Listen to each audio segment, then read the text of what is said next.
7 o'clock. Thank you, Sean. Welcome to Position of Neutrality. As you can see, it's still Christmas here in Phoenix, Arizona. Special shout out to the Show Others group in Edmonton, Alberta.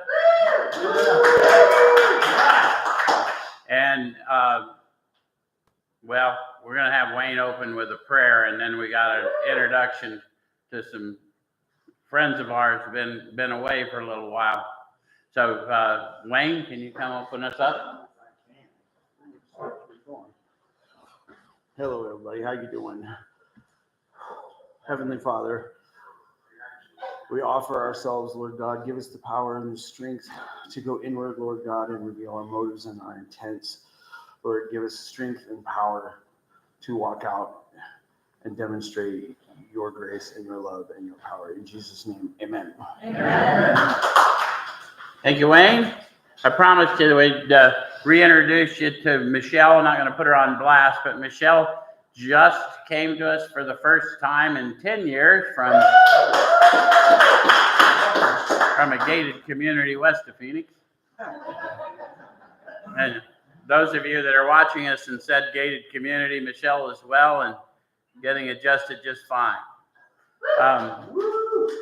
Yeah. So for those of you joining us online, if you haven't seen what we do, we just take a look at the suggested instruction for a step or so a week directly out of this book, and we use this book in 12-step recovery. Why? Yeah, the process described by the authors of this book has been proven to work for alcoholics of the hopeless variety or addicts to any other thing or behavior. Yes? Yes. So what we do here is we just try and show you how to find your own experience within the experience of the authors. And the authors are going to describe to us a condition of powerlessness where they found themselves in a deplorable state that was barely recognizable even to them. And then they were introduced to this power in this process. And through this process, the power, the unconsciousness, the awareness of being aware of this power grew and ultimately overtakes us as humans. And so that we're feeding a spirit rather than our human sort of emotion and mental state. So the prayer tonight from Wayne was about that, about being aware of our motives and clearing our thoughts of wrong motives. So tonight is about the conscious walk, steps 10 and 11. And I do have to do this because I promised Trina I'd call her out too. Trina went and spent time in the Bay Area over the holiday, and she thought of me and brought me something from the Alcatraz Psycho Ward. So I told her I would proudly wear it. You'll notice I'm an outpatient. So tonight we're starting in, as I said, the instruction for step 10 and 11. And we want to start at the end of the instruction for step 9 in what many people have come to know as the promises. Matter of fact, there's a lot of meeting halls around that people have the promises if you're in AA type fellowships on the wall. But what they really are is the 9th step promises. And they're about an awakening, an awakened state sufficient to start going out as the hands and feet of this power we discover within us. So as you start to have these revelations promised here, you'll realizing that your spirit is awakening within you, and you're realizing although you're a spirit that's having thoughts, you are not your thoughts. You're a spirit that is having emotions, but you're not your emotion. You're the experiencer of that. Does that make sense? And then as you grow in that, of course, you'll feed that spirit rather than that flesh, and we'll get you free of that bondage of self we requested for in 3. Yeah? So we're going to be at the bottom of page 83, and it says, if we're painstaking about this phase of our development. So you might want to ask, what phase of our development are we at? Steps 4 through 9. Yes, and when they're saying painstaking, can we assume that they want us to get get pretty busy about the making of amends, making the approaches, right? Painstaking as I've gotten honest with myself. I've seen the problems I've had and my part in them, and I'm now ready to start making approaches and contacts. Yes? Painstaking? Yep. So, and then it says if we're painstaking about this phase of our development, we'll be amazed before we're halfway through. So how many of you listening in or anyone in this room started to have the awakening of the Spirit? And it is really an amazing experience, particularly if we come from a background that's not terribly religious. Right. Because there's a lot of religious people who, for whatever reason, through feelings of condemnation, may have thought I've lost connection or I've done whatever. I hear all those types of things. For many of us that come here rather, atheist or agnostic, to realize that there's actually an animator of this skin suit that I can come to know it is amazing. Because I still think like me, but I act better sometimes. Okay, so then it says we're going to know a new freedom and a new happiness. So what does new mean? Yeah, new means new. So they would have said unfamiliar if that's what they meant, but they said new.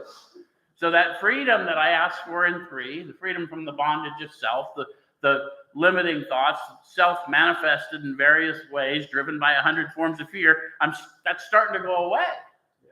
I'm not so much driven by that. And it says a new happiness. How many of you, as you grew in the Spirit and started serving people, found that you carry your happiness with you? You don't have to find it in external events. Right. That's true freedom. All right, so we'll not regret the past nor wish to shut the door on it. Why not? Because it's our asset. Again, if we're painstaking, right, we're starting to find out that we're getting to deliver forgiveness and liberation of all types of things just by approaching the people we've harmed. All right, so we'll comprehend the word serenity and we'll know peace. So they said comprehend and know. Internalize the words. Remember, these authors are very intentional. They meant the words they said the words they meant, they agreed on them, that first 100. So to comprehend a state of being such as serenity, what is the precondition? I must have had the experience of serenity. Calm in the storm. How many of you have had to use that new gift of calm in the storm? Because life didn't just get smooth forever when you put down the pipe or whatever was your jam. And it says we will know peace. That's another experience of being, isn't it? My peace I give you. I don't give as the world gives. Okay. So then it says, no matter how far down the scale we've gone, we'll see how our experience can benefit others. Guys, if we in recovery don't talk about our experience of awakening spirit, it ain't benefiting anyone but our own ego. The whole story is about how my spirit awakened in spite of the man I had become. And the only condition of living this abundant life in him was to make sure I tell others he directs me to about that potential for them. So then it says that feeling of uselessness and self-pity will disappear. I don't care whether you've never had an addictive disorder. There's not a human on this planet that hasn't felt useless and self-pitying at some point in their existence. So we really have a gift. Your addiction is a calling, not a curse, but you've got to decide to walk in the calling or live in the curse. So it says we'll lose interest in selfish things and gain interest in our fellows. So how come that happens? Because we realize that's our purpose, right? Start paying attention to people in need around us, yes? Self-seeking will slip away. How many of you have discovered that you felt like you lived in lack and still you started offering things to others and then you always seem to have enough? I always remember some of the early days when we were doing PON and broadcasting it into the prisons and all over the world. We didn't have anything. Denise and I would go and we would get food boxes, and we'd go to the halfway house and pick up a whole carload of people to go down and similarly get food boxes. And then we'd come back and we'd do this meeting and we'd feed the whole crowd, and there was never a shortage. We didn't even know who was showing up. Carrie Ann would show up with a whole halfway house full of women. We didn't know any of them. Sometimes she wouldn't even show up. She just gave them the directions. So when you're watching us from our living room, our living room was not this big back then, but this is not new to the position of neutrality movement. So you know. Fear of people and of economic insecurity will leave us. Guys, tell your new ones. Fear of economic insecurity is what will leave, not necessarily economic insecurity. In fact, if you're anything like many of us, economic insecurity was a reality until I lost the fear of it, and that was many years in the journey. But let me tell you how free you really are when you don't think any worldly thing secures your economics. Because I don't have to compromise anymore with people that would tell me to compromise in my mission against my Father. I can walk my happy ass right out the door, as I have done. Yep, on multiple occasions. And I can know that whatever I'm going through, it's preparing me for wherever I'm going. And I am prepared to go because I know who I serve. And then it says we will intuitively know how to handle situations which used to baffle us. How many of you have been caught in the conflict? If I do this, then that'll happen. If I do that, then that'll happen. What if I don't do this, then how many of you just assessed it, learned how to process it, and you know how to walk in the truth? Not your truth, not their truth, the truth. It's liberating, isn't it? Yes.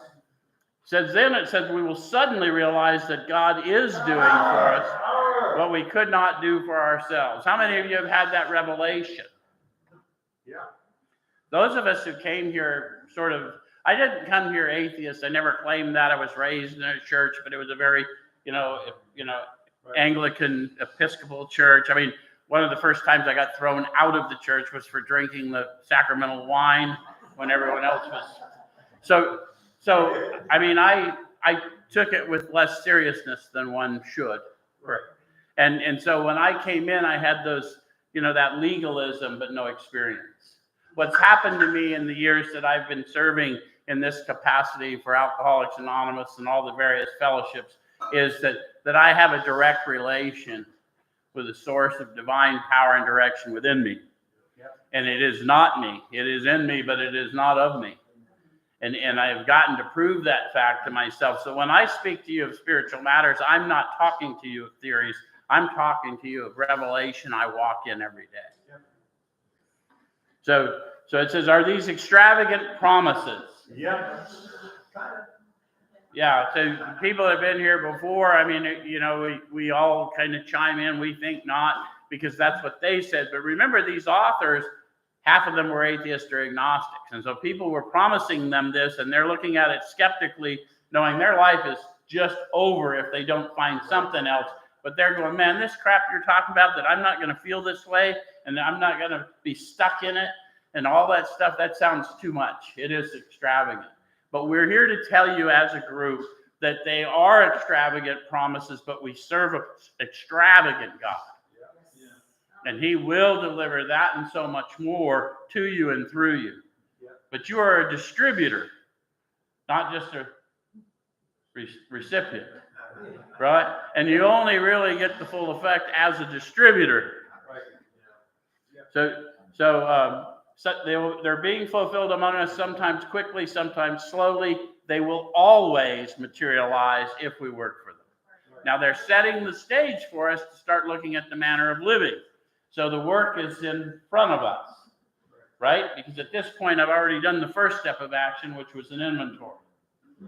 And now I've discussed it with someone else. I've said another prayer because I've seen all of these manifestations of self and the effects, and I'm now prepared to go out, or I'm endeavoring to go out and start making right wrongs. And the big wrong I'm going to right is I took a life that was given me and I wasted it in addiction and depravity. And so I was restored from that. And the big amends that I've got fit enough in 8 and 9 for is what I'm about to do once I awaken fully. And that's to go tell other people about what's been done for me and what's possible for them. Yep. Make sense? Yep. So that says this thought brings us to step 10. So which thought? I've got work ahead of me, right? As I'm prosecuting the righting of my wrongs and seeing those people, I'm working on growing in conscious relation. So I'm not just walking around like an aimless missile. I'm directed to those. Have you noticed as you start walking in divine appointment, and what you thought was accidents all of a sudden happen to you a lot more than they do other people around you? Yeah. People will see 6 of you walking through a crowd, and if you're awakened in the spirit, one person will beeline to you, not the other 6, and tell you of their need or tell you of whatever. And you'll think, oh, why me? Why does this always happen to me? It's not happening to you. It's happening to him, and it's been happening to him since before time began. And so they're drawn to the spirit in you. So you want to be awakened and pay attention, yes? Yes. So, okay, so which suggests we continue to take personal inventory and continue to set right any new mistakes as we go along. So if I'm going to continue, when did I start? Step 4 through 9. Yeah, to Sean's point, they showed me a suggested way to take a personal inventory in the step 4 instruction. And then in 9, they gave me some examples of how to make my approaches, yes? Yep. And then the people that I'm approaching are going to tell me how I might make it right? So, and then it says, set right any new mistakes as we go along. So they've told us that as humans, we're going to make new mistakes. It's not a theory. And we are better off if we'll clean them up when? As we go along. Because I let a lot of stuff pile up over the years and it became insurmountable. Yeah. All right. So then it says we vigorously commence this way of living as we cleaned up the past. So think of who the we is. The first 100. And then they said vigorously. What did they mean? They mean vigorous.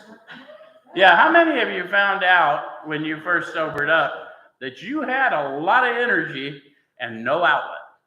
Right. So if you don't do it in unselfish pursuits, what are you likely to do it in? In selfish pursuits. There doesn't appear to be gray area. So there should be vigor in our disciplines at this point, yes? And if there isn't, there's something going on with us. We might want to talk to somebody. Yep. Okay. So then it says, we have entered the world of the spirit. I like that. It's a declarative phrase. Right. Didn't say some of us have. No. We have. The first 100 and the first several thousand they saw that recovered have entered the world of the spirit. What's it like to have entered the world of the spirit? Being present, being conscious. It's freedom. Yeah, it's a new freedom, a new happiness. Not wishing to shut the door, right? Those promises are real, not words on a wall. Right. This is happening. The spirit within me is awakening to my power and purpose. And it demands to be walked out. Yes? Right. Hence the vigor. Then it says our next function is to grow in understanding and effectiveness. So understanding of what? Effectiveness at what? Understanding of ourselves and effectiveness at living life and helping others. Yeah, there's no wrong answer here. Most people, just like Sean just said, they grew an understanding of themselves as having a mental illness. They've been sick. Yes? They also grew an understanding of another human who, in spite of the fact that could obviously get nothing from me, they took a lot of time out of their day just to show me compassion and help me unpack. Yep. So I understood something about human nature that I hadn't understood before. Uh-huh. And then they pointed me to this power moving within me, even in my really just lifeless state. I mean, I was just a dead man, didn't have enough sense to die. And they spoke that life into me and then called to my attention what was moving within me. Yes?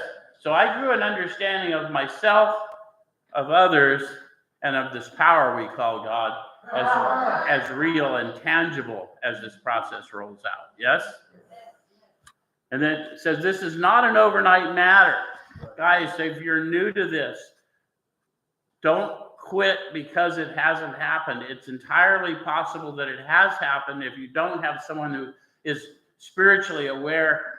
Someone in the beginning may not be quite spiritually aware enough to know to call to your attention the movement of the Spirit. But I'll guarantee you, if you'll walk it out and help somebody else, introduce them to that power and to help them make the decision and explain it to them, help them with their inventory, somewhere in that process, you're going to awaken. You're going to share their experience. And then it'll be your obligation, once you know the Spirit's there, whenever two or more of you are gathered in my name, there I am in your midst, call it to their attention. Yes? So when these crop up, I'm sorry, this is not an overnight matter. It should continue for our lifetime. So guys, remember, we need a manner of living.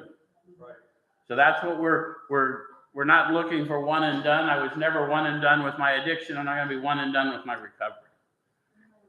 So continue to watch for selfishness, dishonesty, resentment, and fear. So if I continue, when did I start? I started my 4th step. That Sean and I have had this argument now for I don't know how many years, but a lot. 15. But anyway, I learned what I was seeing in 4, but all my life I could spot selfishness, dishonesty, resentment, and fear in you. And what I didn't realize is what I was seeing was not you or your intention at all. I was seeing my thoughts. And my thoughts were based on a limited experience, an appalling lack of perspective, which is the insanity of alcoholism. Right? So when these crop up, we ask God at once to remove them. Guys, we won't do it at once initially because we'd rather walk in it, feel justified in it. But as you grow in the Spirit, you'll realize that living in grievance is a terrible place to live. The Buddhist teachers tell you, watch the ducks on the pond. They swim into each other, their wings flap, they squawk, and maybe feathers fly, but then they swim away gracefully. Quit tying yourself to unpleasant actions and just go back to your nature. Yes? Yeah. And so it says we discuss them with someone immediately and make amends quickly if we've harmed anyone. Then we resolutely turn our thoughts to someone we can help. Love and tolerance of others is our code. So if y'all didn't know that we had a code in 12-step recovery, that's it. Love and tolerance of others. So love what? Love everybody. Love the people. Tolerate their symptoms. Tolerate the symptoms of their spiritual malady as it manifests. And it will, right? Okay. And then they've given you those principles we're going to practice in all our affairs. I know Bill wrote another book after that, and people tied a long list of, but that was a marketing thing. That was not principles, really. The principles are contained right there. Watch, ask, discuss, turn. That's the manner of living. That's how you awaken and continue to walk in an awakened state. Yes? All right. So, and we have ceased fighting anything or anyone, even alcohol, for by this time sanity will have returned. So think about what they're saying. Anyone or anything. When we get here brand new, all we want is for the suffering to go away. Right. But the suffering was largely tethered to my thoughts about a situation rather than the situation itself. Once they separated me from the chemicals, I wasn't suffering from the chemicals forever. I mean, I was an opiate guy, so I suffered from them for a while. But the point is, you eventually get away from that. But the sanity that has to return is that it takes no power to not do. So why do I keep returning to my poison? Right? I've got to be untethered from that. That was what I could never do. For by this time sanity will have returned. We'll seldom be interested in liquor if tempted to recoil as from a hot flame. Now they're talking about a state of being. Right. It doesn't call my name the way it once did. every conversation doesn't revolve around where to get it, how funny it is to be loaded. And none of that stuff that just drove me. It's just not there. Yes. But on the odd times that I'm sitting somewhere in a sophisticated place and sophisticated surroundings, and someone's having a sophisticated drink or whatever, it's not tempting to me very long, because my mind awakens to the idea that that's not how I do it. Right. You know, but I can beautify someone putting on a tourniquet and banging a bang. Most people don't get that, but I can. So that's silly. Yeah, that's a lot. If you can do the right about face, just go forth and use heroin like a gentleman. Anyway, the point. Yeah. So we react sanely and normally. Something about our reactions, action, reaction, right? And how many of you have learned that you're not as reactive as you once were? You're not as tied to the laws of this world. Everybody's action doesn't require your participation in it. How many of you didn't always know that little trick? So we'll see that our new attitude toward liquor has been given us without any thought or effort on our part. It just comes. That's a really deep teaching. Because, and if you'll go in our modern fellowships, there's people there that maybe are not like you, or they just haven't been taught, but they'll tell you actions you can take. And if you're like me, you'll even try some of them. Right. And then you'll find they don't work either. Because the drugs, the alcohol, the lifestyle that it required of me was like a tractor beam. It just kept drawing me. So I had to be given a new attitude about it. I can't live in fear of it, nor can I glorify it. Yeah? That's the miracle of it. We're not fighting it, neither are we avoiding temptation. Hey guys, you may have to avoid temptation for a time when you're new, but you can't be a servant if you can't go into the battle. Right? I mean, we're called to go into the gnarliest places on the planet and pull brothers and sisters out.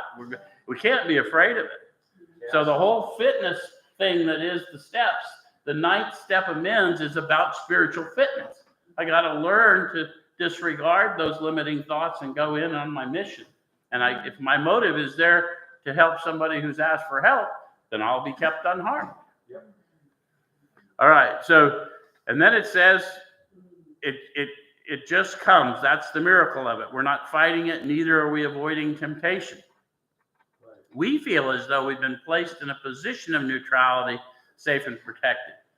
Some of the people that get listening to what we do here have asked, where does that position of neutrality come from? That phrase, it comes from right there. We feel as though we've been placed. Placed means I didn't have anything to do with it. You ever notice how when you really know that your life you really didn't have anything to do with, and you try and say that to someone, well, you had to participate. There's always somebody wanting to. Dude, I had plenty of things that I didn't want to participate in, and I didn't participate in, including my own recovery. So why now? Why now? After I burned it all down many, many times, if it didn't come from another source than what I possessed. Anyway, so then it says we have not even sworn off. Instead, the problem has been removed. So what's the problem I think they're talking about? Yeah. Back to the teaching that we had in step 2 and step 3, right? Selfishness, self-centeredness, that we think is the root of our problem, driven by 100 forms of fear, self-seeking, self-delusion, and self-pity. We step on the toes of our fellows and they retaliate. And so now we're starting to see that in practice. So we don't want to be driven by that fear. So it says it does not exist for us. Now, do you think they meant they never experienced fear, or that they became disciplined in banishing it situationally. So you always have a part to play. You're going to get well according to your willingness, and even your willingness will come from this power, but you're still going to have to participate in the process. Does it make sense? All right, so we're neither cocky nor are we afraid. So you start to realize, what is fear going to do to me as a human? Going to cause me to fight or fly, right? So I'm not bragging about something I didn't have nothing to do with. I'm just here to do what I came here to do because I was sent here to do it. I'm not special. I'm just favored. And favor ain't fair. So if you see me getting shit you don't think I ought to get, talk to the Father.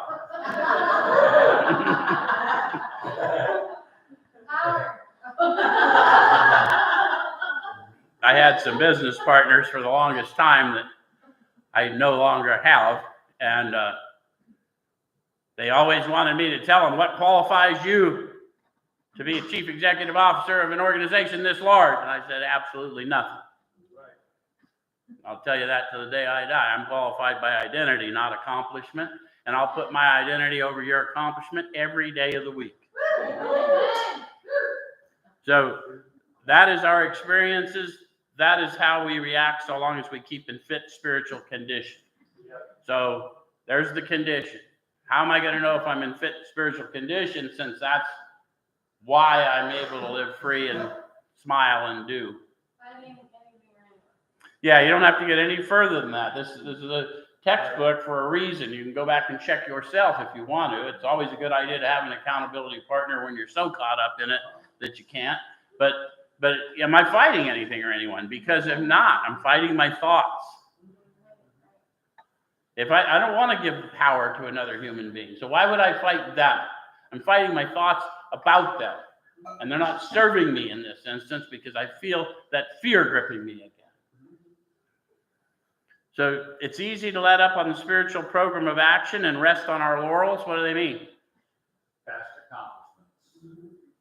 Yeah, if you're just sitting around in recovery and feeling a little unsteady or feeling a little anxious, it's probably time to go find someone to help. I would say a new one, but it doesn't have to be a new one. I don't care where you are in recovery, you have bad days. Find that guy. Don't go there telling them about your bad day. It's just going to get worse. Do not glorify the problem. The solution lives in you, but you can see their problem when you can't see your own. Trust this power to guide you to someone to lift up. That power flowing through you to them will similarly solve your problem at the same time. Because that's what inevitably happens. We're in a shitstorm. The phone rings. Hey, I'm down here under a bush. Can you come get me? Oh, man. I'm having such a tough day.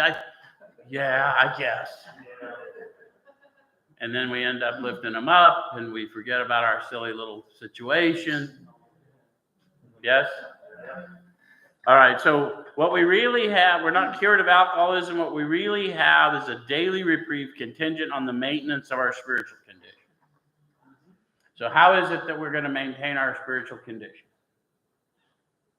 Trust God, clean house, work with others. That's it. And then they got to go right into that, to Sean's point, every day. Which day? Every day. Yeah, there's no time off for good behavior. Good behavior is an expectation now. Not of me, by me, but of him, of me. Does that make sense? So every day is a day when we must carry the message or the vision of God's will into all of our activities. So how do I carry the vision of God's will? Yes, every part of yourself. In my walk. You're going to believe a lot more about me by what you see me do than what you hear me say.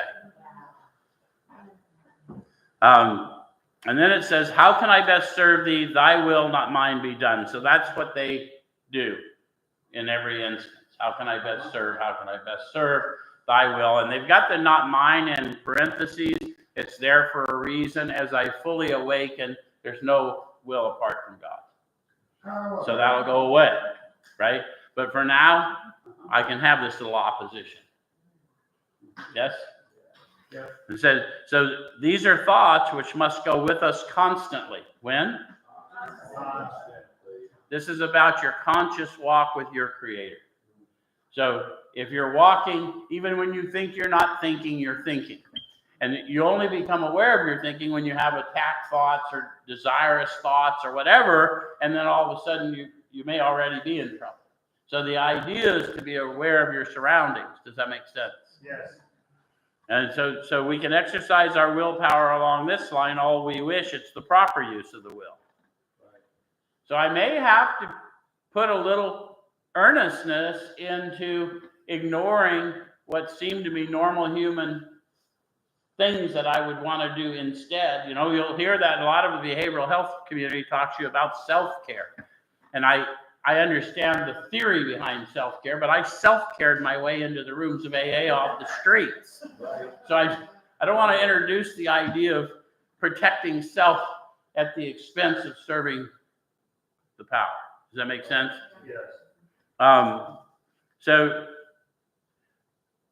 much has already been said about receiving strength, inspiration, and direction from Him who has all knowledge and power. So power, peace, happiness, sense of direction flowing in.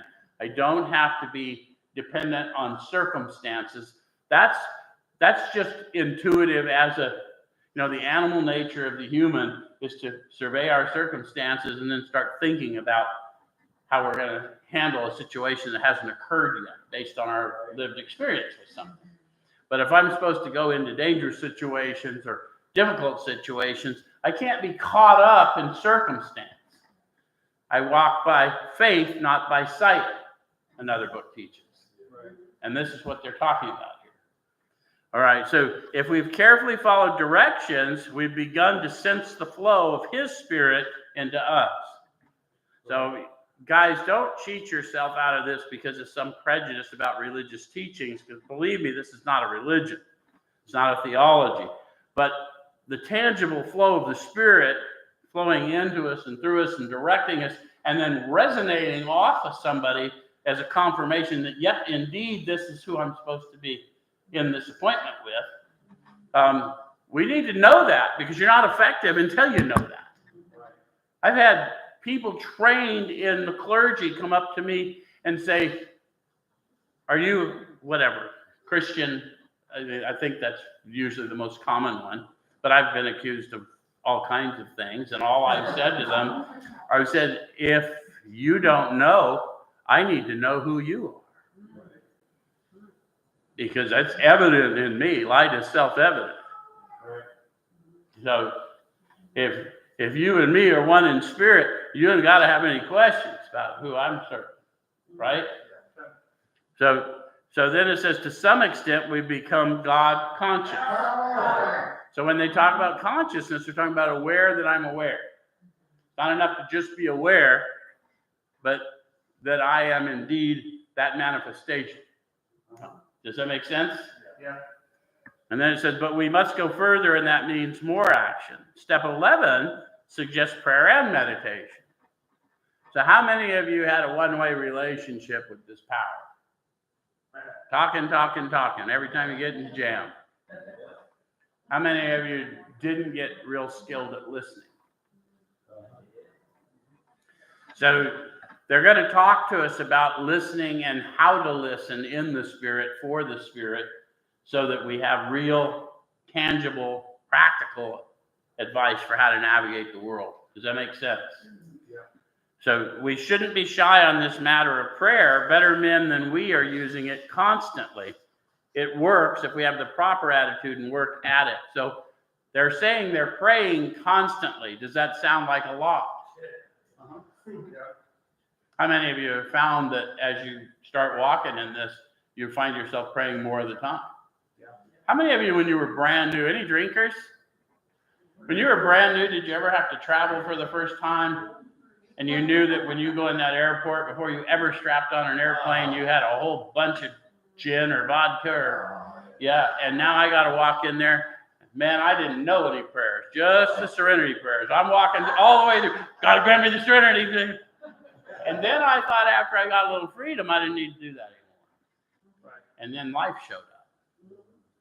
And then I started really internalizing what these people, better men than we are using it constantly. Just because I don't see everybody walking around praying, they're not supposed to be seen. They're supposed to be in that meditative state all the time in order to be getting direction, just like I am.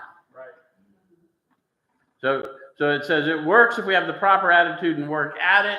Proper attitude, honestly want to, willing to make the effort. Guys, it's not going to come naturally to any of us, or we wouldn't have found ourselves in that thing, but I am willing to work at it. Yeah. And I will tell you, with the benefit of time, it's second nature. It would be easy to be vague about this matter, yet we believe we can make some definite and valuable suggestions. So we're going to unpack that so that everybody, especially you guys that are starting to work with people, you know, for a while you'll work with people, you'll introduce them to power, you'll both feel it, and then they'll be off the rails again. Right. But eventually you're going to get some people that are in the manner they're serving. We really need to help them understand this, because this is what really starts to increase our efficacy when we're walking consciously and can point out to them their awakened states. Yes? Yeah. So when we retire at night, we constructively review our day. Not destructively. To Sean's point, a lot of us say, I just don't sleep well. Well, that's because we're bitching all night. Right. So when we retire at night, we constructively review our day. And then it tells us how. Were we resentful, selfish, dishonest, or afraid? The very same things they had me looking for all day as I went along, and they've already told me, right? We know you didn't do it. You know why? Because they didn't do it. They're going to give you a chance to clean house, right? And then it says, do we owe an apology? Those of you that are sponsored by people that have been through this process probably had an order when you got to this point to call every night for 30 days. The reason that was explained to me is anything you do for 30 days, you'll keep doing, you'll find a benefit in it. Yep. And if you don't find a benefit in it, I'll quit hearing from you somewhere in the 30 days. Which has always been true, but if you're always working with them for a long time, you'll get these calls. And they'll push you through your distance. So have we kept something to ourselves which should be discussed with another person at once? How many of you were still living in, well, they wronged me, I didn't wrong them, I don't owe an apology? Well, who's suffering? The question is, who's suffering? Whose suffering do we want to alleviate, theirs or ours? No, we want to pile coals on them. Okay, so then let's get into prayer and forgiveness, right? All right, so were we kind and loving toward all? If you get new ones, they're going to say, yep, kind and loving. And we point out to them, we're talking about in your thought life. How did you think about people? You know, the reality is the power of the mind is amazing. And so to even have an ill thought, that other book says, don't even let the right hand know what the left is doing. So I should be giving so radically that I'm unaware that that's happening, even within me. Does that make sense? And all of us got some growth to do there. Yes? All right. So were we kind and loving toward all? What could we have done better? See how we're going to move right to solution. I can't fix that, but I may be able to make a reparation for that. But first, I'm going to have to own that. I'm going to have to see what drove it. So I'm not going back to them making excuses. I'm going back to them admitting my part and being willing to do what I can to repair it. Does that make sense? And then it says, were we thinking of ourselves most of the time, or were we thinking of what we could do for others, of what we could pack into the stream of life? I think it's important as you grow that you take a little time, because we don't want you becoming what many of us are as people pleasers. Right. That won't serve either. So some of the actions that you're required to take as you're going out and helping people are going to seem unloving, but they're loving acts because I love you enough that I'm willing to lose you as a friend, not to have to watch you die a horrible death without ever being told the truth. But it's got to come with a certain level of grace. It's not about I tuned you up. If you know, I already know I'm messing up. What I need to know is that you know I'm messing up and you love me anyway and you'll help me walk out of it. There's a difference there. Yes? Yeah. I don't have to buy into the behavior. You're never going to be good at this work if you buy into all their behavior. You're not part of their skirmishes. You're not, because they're not our skirmishes, not even their skirmishes. Anyway, so we must be careful not to drift into worry, remorse, or morbid reflection, for that would diminish our usefulness to others. How many of you are just hard on yourself? Yeah. A lot of us go to that default. And we think somehow that's unselfish. How do you know that whatever you went through wasn't for a purpose and it was allowed by this power within you to teach you something? I've had an awful lot. I'm not trying to make excuses for bad behavior, but I've had stuff that I did not think was bad behavior. It was perceived as bad behavior. And does it matter if you felt the pain of my behavior, what my motive was? Not if I want to introduce you to this power. I'm not here to win arguments, right? All right, so after making our review, we ask God's forgiveness and inquire what corrective measures should be taken. So now I'm going to start getting that divine revelation. And the other thing I want you to know is that even if you don't believe in divine nature or whatever, we need that forgiveness that comes biblically. What that teaches us is that it changes the meaning or removes it entirely. So like my entire sordid experience as a human in addiction and mistreating of other people and all kinds of heinous acts was all for a purpose as long as I walk it out. It made me a person who was approachable by people who feel unlovable. Right. Does it make sense? Yeah. So for me to assume that I designed all that to get where I am now would give me a lot more wisdom than I'm entitled. Right. On awakening, let us think about the 24 hours ahead. Not the next 6 weeks. That Sean gives a good point. We start looking way out or way back instead of just getting present and thinking about little bites of time in front of us. We consider our plans for the day. What does it mean to consider them? To have a plan other than get another bottle. What a concept. Yeah, and to really consider what that plan is, right? They use the words they mean the words they say. So sometimes I have a plan for the day that just will not be stopped, but it doesn't make time for servitude or prayer and meditation. I hear people go, I ran out today and forgot to pray. How do you do that? How do you do that? Right? But I remember times I did. So the reality is we got to call that to their attention. Guys, you're running around like a pinball if you're running around without power and direction. So then it says, before we begin, we ask God to direct our thinking, especially asking that it be divorced from self-pity, dishonest, or self-seeking motives. Character defects. Under these conditions, we can employ our mental faculties with assurance, for after all, God gave us brains to use. So, simple prayer, not over theological. Please direct my thinking, especially to be divorced of self-pity, dishonest, self-seeking motives. And the reason I want to employ my mental faculties is if I don't employ my mental faculties, they employ me. Either my mental faculties are a tool or I'm the tool. Right. So, which would you rather? Right. And then it says, under these conditions, you can employ our mental faculties with assurance, for after all, God gave us brains to use. Our thought life will be placed on a much higher plane when our thinking is cleared of wrong motive. Yes. So our whole life is played out in our thought life, and we want to keep the way clear in our thought life for these opportunities to serve and grow and stay free. Yes? Yes. In thinking about our day, we may face indecision. We may not be able to determine which course to take.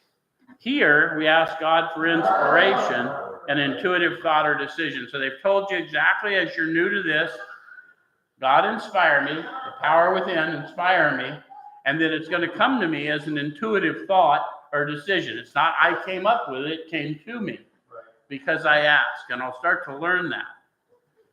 It tells us that we relax and take it easy. Why do they suggest that? Because that's what life's about.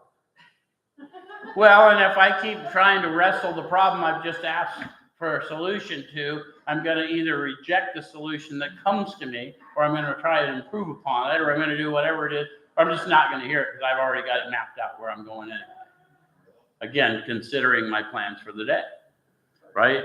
So it says we don't struggle. We're often surprised how the right answers come after we've tried this for a while. So you may not get the right answer every time. You may find that you got the right answer, but you weren't done struggling. You may find any number of things. Yes?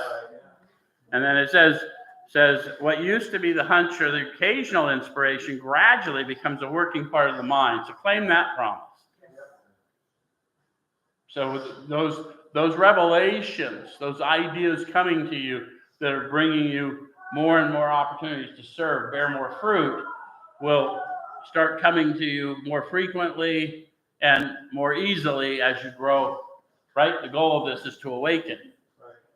All right, so being still in experience and having just made conscious contact with God, it's not probable that we're going to be inspired at all times. So that's what you need to understand. And the reason you have promises in this book or in any other book is for those times when I'm not inspired.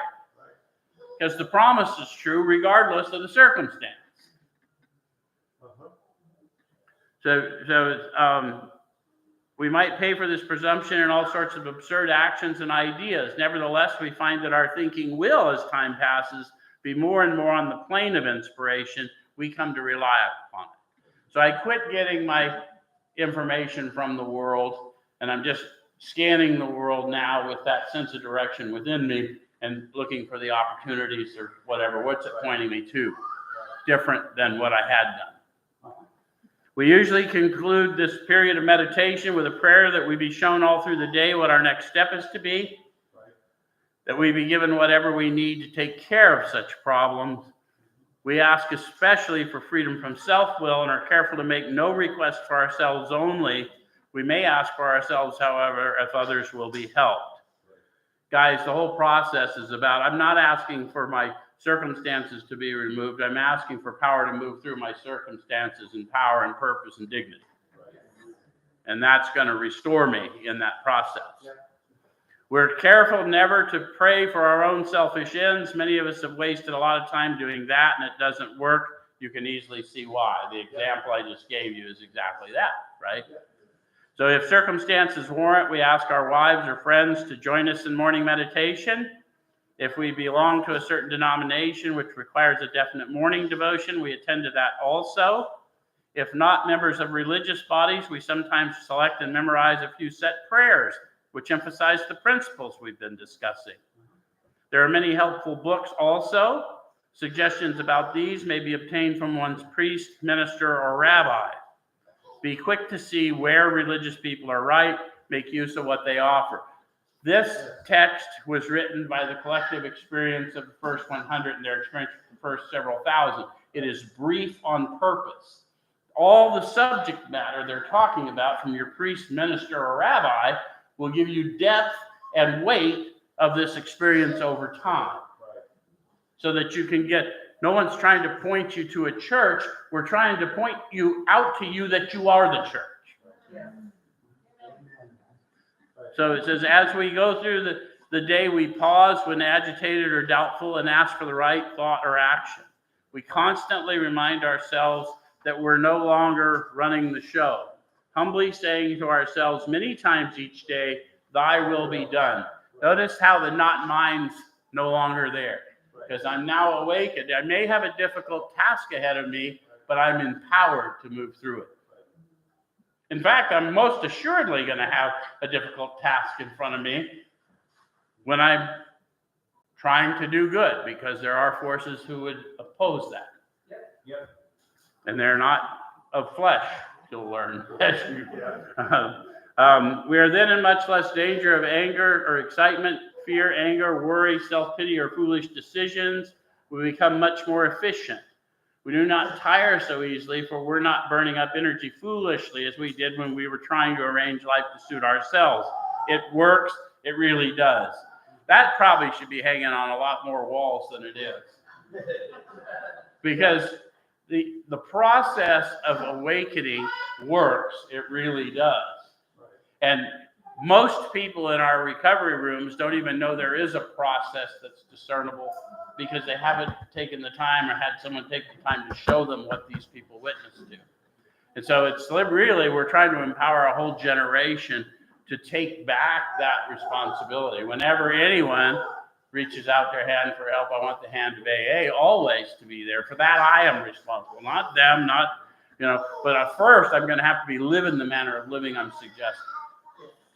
I cannot transmit what I don't have. And the other thing they don't tell you is you can't help but transmit what you do have. So if you're running around and keep running into cranky people, you better look at you.